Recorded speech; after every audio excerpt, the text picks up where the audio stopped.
swallowed up? Have you ever been swallowed up? Dude was possessed with some kind of demon, man. He's possessed with some kind of demon. Want to be in all this red, this dark rooms with the music blasting. It had to be a certain temperature. A certain type of music for the vibration they were saying. Come on, bro. Man, it's hard to even talk about. Why would you find a religious man, when you know that the saints supposed to separate themselves from the sinners, and why would a religious man like himself be at a party which ain't nothing but sin that's going on, bro? Where there's drinking. I mean, if Bishop Jakes was at a Diddy party, there could only be two reasons. Hey, Bishop Jakes, how are you? What's up, man? Man, it's so good to see you. It's better to see you. How you doing? All the champagne was spiked, son. Like, all the champagne was spiked. Everybody was passed the out. I don't drink, so I was playing that I don't drink. I smoke, like I smoke, and I had my own weed, but like everybody was passed out. Yo, Diddy had that man in the room. Look, yes, I put my ear to the door and I brought the phone because Diddy started going in overdrive. I ain't know what the was going on, but I just heard balls slapping against cheeks. I heard struggling to take dick. I heard being like, yeah, daddy. Like when he started all that daddy this and daddy that, and then I heard some hollering and struggling. Like, yeah, I kept the phone. And I recorded all this because I was like, this Diddy rich. So I'm finna put the squeeze on. This one you had best fasten your seatbelts. People lean in when Gene Deal talks, rather than simply listening. This guy lived in the background of the largest empire in the hip-hop business, so he wasn't just a fly on the wall. Gene, former bodyguard for Puff Daddy, wasn't simply hiding in the background, he was in the spotlight. Gene has seen it all. The parties, the private planes, the VIP cabins, and now he's releasing a bomb that nobody anticipated. Gene is revealing the true events behind Bishop T.D. Jakes' resignation from his position. At first glance, Jakes' resignation seemed orderly and dignified, as if he were prepared to bow out gracefully. However, according to Gene, there's a lot more to it, and it's not pretty. He claims this is far more than just a preacher becoming weary and retreating. These rumors surrounding, Diddy and T.D. Jakes. Man, what I think about it is this, when I grew up in the church, the sinners was not supposed to have the same atmosphere with the saints. You have to be able to separate the two.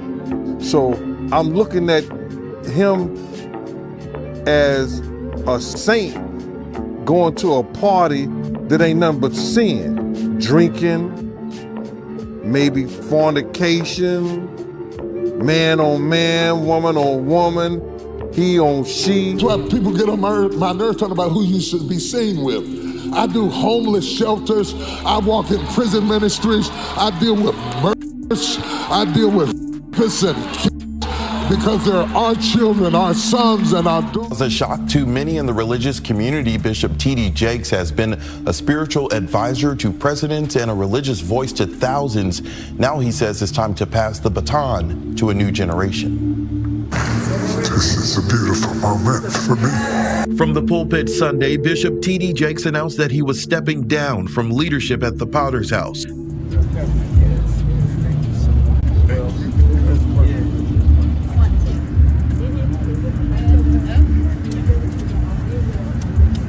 Diddy is the direct target of Gene's accusations. Yes, Diddy was involved. It wasn't only about the church. Let's face it, Diddy and Jakes were more than just friends. They were close. They constantly turned up together, energizing one another, and blending the realms of celebrity and religion as if that boundary didn't even exist. I'm gonna lay my hands on you, Bishop, and he said, and then the is on the that. He's doing all of this, right? And then there's a woman on the dais. But what was hidden from the public, that's when it gets juicy. Gene claims their relationship was more than just spiritual discussions and Sunday sermons. Rather, there were backroom transactions, murmurs, and maybe even secrets, ones that couldn't be kept forever. To be clear, Gene is not a clout chaser fabricating stories for attention. Not at all. His tales will make you reconsider everything you thought you knew, from the savage East Coast versus West Coast conflicts to the darkest, most sinister facets of celebrity life. This guy has been bearing the burden of knowledge for decades. Gene has been hoarding receipts, ones that have the potential to rock the entire industry. And now, he's making the connections that others are desperately trying to avoid. And whether it's the money, the promises, or whatever, it gets him. If Bishop Jakes was at a Diddy party, there could only be two reasons: money or sex. That's all that happens at Diddy parties.